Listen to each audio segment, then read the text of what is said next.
আমার চ্যানেলে তোমাদের সকলকে স্বাগত। আজ আমরা ক্লাস 8-এর রায় ও মার্টিন প্রশ্নবিচিত্রা থেকে বাংলার দ্বিতীয় পর্যায়ক্রমিক মূল্যায়নের সপ্তম স্কুল সলভ করব।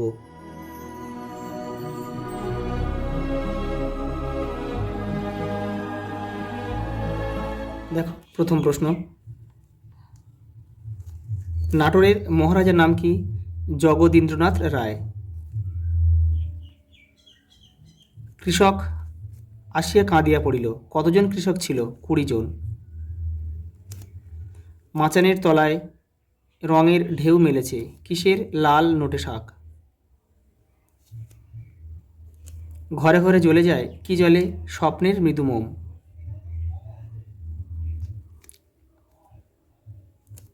আমার বেশি উদ্যম ও শক্তি থাকলে একখানা বই লিখে ফেলার চেষ্টা করতাম। এখানে ও হচ্ছে সংযোজক অব্যয়।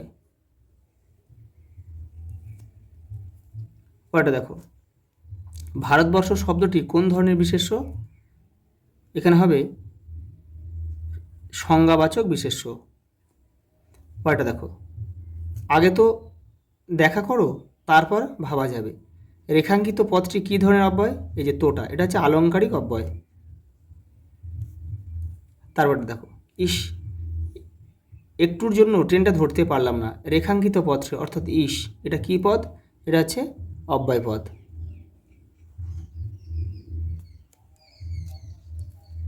পরেরটা দেখো, ভারী দুষ্টু ছেলে কী ধরনের বিশেষণ পদ? এটা হচ্ছে দুষ্টু ছেলেটা, দেখো দুষ্টুটা কেমন সেটা আবার ভারী, অর্থাৎ এখানে বিশেষণ হবে, বিশেষণকে প্রভাবিত করছে।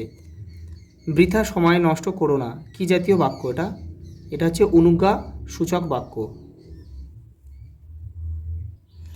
পরের প্রশ্ন দেখো, আমি নিজেই কাজটা করতে পারবো নিম্নলিখিত পদটি কী জাতীয় সর্বনাম? এই যে নিজেই, এটা হচ্ছে আত্মবাচক সর্বনাম।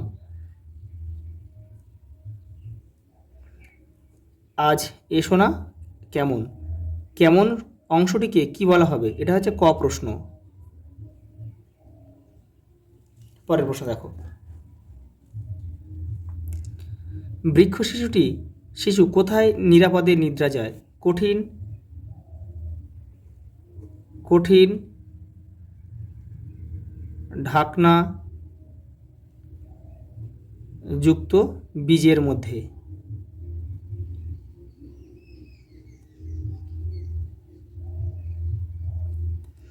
বুকু কোন স্কুলে পড়তো?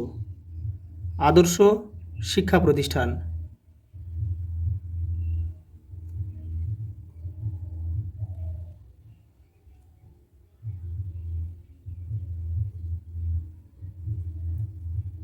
দাঁড়াও কবিতায় দাঁড়াও শব্দটি কতবার ব্যবহৃত হয়েছে? এটা হবে 9 বার। আর মানুষ শব্দটি কিন্তু 8 বার ব্যবহার করা হয়েছে। পরেরটা দেখো, জলসিঁড়িটির পাশে ঘাসে কি দেখা যায়? দেখে নাও। এই যে জলসিঁড়ির পাশে ঘাসে কি দেখা যায়? দেখো বহুদিনের বুনো চালতার শাখা নুইয়া আছে ছন্দহীনভাবে। দেখো পরেরটা, চেঁচিয়ে উঠলো সমস্বরে কারা কি বলে চেঁচিয়ে উঠলো? দেখো 98 পেজে রয়েছে তোমাদের। এই দেখো,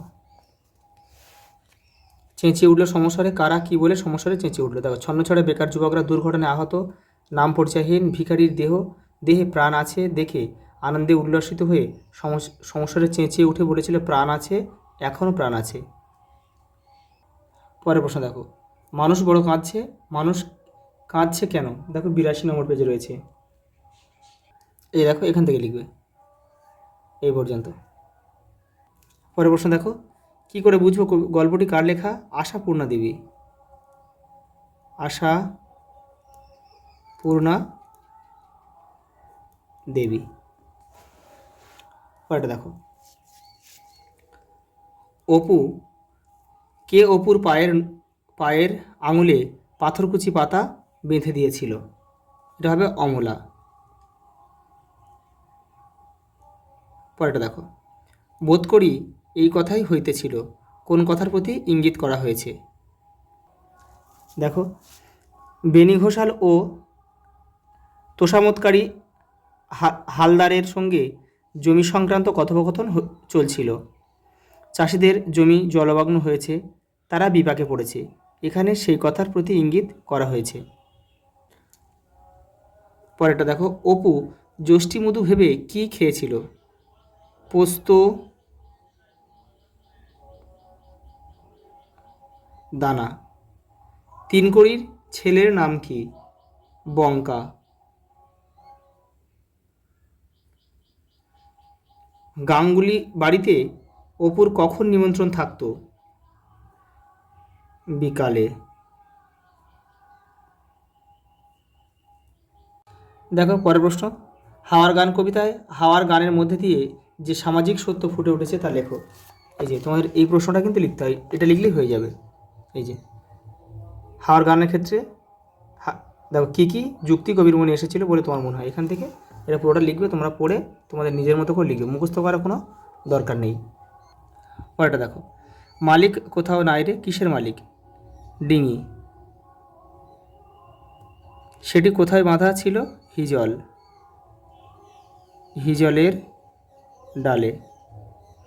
তার অবস্থা কেমন ছিল? ঝাঁঝরা, ঝাঁঝরা, ঝাঁঝরা ফোবরা।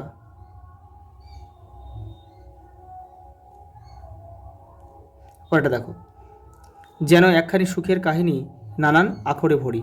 আখর শব্দের অর্থ কী? সুখের কাহিনী সংক্ষেপে বর্ণনা করো, দেখে নাও। দেখো আখর শব্দের অর্থ হচ্ছে শব্দ বা অক্ষর।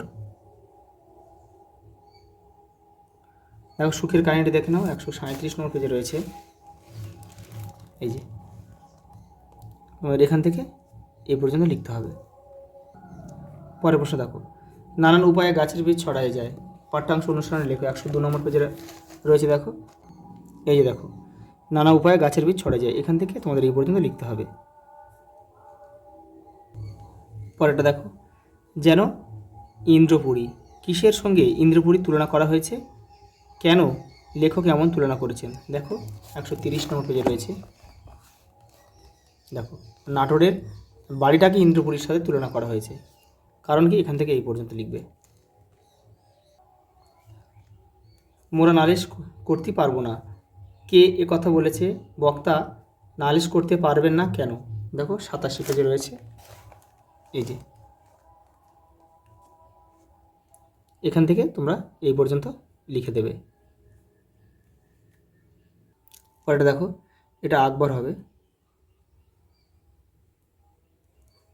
পরের প্রশ্ন দেখো, অপুদের বনভোজনে কি কি রান্না হয়েছিল? রান্না কে করেছিল? বিনি কেন নিজেকে ছোট ভাবে? দেখে নাও 270 পেজে। দেখো কি কি রান্না হয়েছিল? ভাত, বেগুন ভাজা, মেটে আলু পোড়া, মেটে আলু পোড়া। দেখো কে রান্না করেছিল? দুর্গা। আর দেখো বিনি কেন নিজেকে ছোট ভাবে? এই যে এটা লিখলে তোমাদের হয়ে যাবে। এই যে এখান থেকে এই পর্যন্ত, বা এটা পুরোটা লিখলেও হবে। পরেরটা দেখো, অপু দুর্গার রেলের রাস্তা দেখতে যাওয়ার অভিজ্ঞতা বর্ণনা করো। 255 নম্বর পেজে রয়েছে। দেখো এই যে এখান থেকে তোমাদের লিখতে হবে এই পর্যন্ত, এই যে এই পর্যন্ত। পরের প্রশ্ন দেখো, সর্বজয়ার বুক গর্বে ও তৃপ্তিতে ভরিয়া উঠিল, কীভাবে এরূপ ঘটনা ঘটেছিল লেখো। 262 নম্বর পেজে রয়েছে। দেখো এই যে এইখান থেকে লিখতে হবে। এই যে সর্বজয়ার বুক গর্বে ও তৃপ্তিতে ভরিয়া উঠিল, এখান থেকে এই পর্যন্ত লিখতে হবে তোমাদের। পরেরটা দেখো, তোমার অঞ্চলে যত্রতত্র আবর্জনা স্তূপ সংশ্লিষ্ট কর্তৃপক্ষের দৃষ্টি আকর্ষণ করে একটি বহুল প্রচারিত সংবাদপত্রের সম্পাদককে চিঠি লেখো। 338 নম্বর পেজে রায়ের মার্টিনে রয়েছে, এখান থেকে তোমাদের করতে হবে। এই যে নিচে এখান থেকে এবারেও রয়েছে, এখানে তোমাদের ঠিকানা দেবে আর নমস্কার তোমাদের নাম লিখবে। পরেরটা দেখো, বরেণ্য লেখকের বসত বাটি সংরক্ষণ বিষয়ে সংবাদপত্রের সম্পাদক মহাশয়কে একখানি পত্র লেখো। দেখো 68 নম্বর পেজে রয়েছে তোমাদের ভাষা পাঠে এই যে এখানে তোমাদের নাম লিখবে, তোমাদের ঠিকানা লিখবে। পরেরটা দেখো, ছেলেটি অঙ্কে মাথা আছে। এখানে মাথা শব্দটি কোন অর্থে ব্যবহৃত হয়েছে? দেখো 63 নম্বর পেজে রয়েছে। এখানে হবে বুদ্ধিমত্তা, তার মানে ছেলেটির মাথায় ভালো বুদ্ধি আছে। চোখ শব্দটিকে শাসন করা অর্থে ব্যবহার করে একটি বাক্য লেখো। দেখে নাও, এই দেখো শাসন করা। দেখো, জমিদারের নায়েব চোখ রাঙিয়ে দরিদ্র প্রজাদের জানিয়ে দিল যে দ্বিগুণ কর দিতেই হবে। পরেটা দেখো, হাত অথবা কাঁচা শব্দটিকে ভিন্ন অর্থে প্রয়োগ করে দুটি বাক্য লেখো। 65 নম্বর পেজে আছে দেখো, কাঁচা, এই যে এখান থেকে দুটো করবে, আর হাত এগিয়ে রয়েছে, এখান থেকে দুটো করবে। আচ্ছা, এই পর্যন্ত, দেখা হবে পরের ভিডিওতে।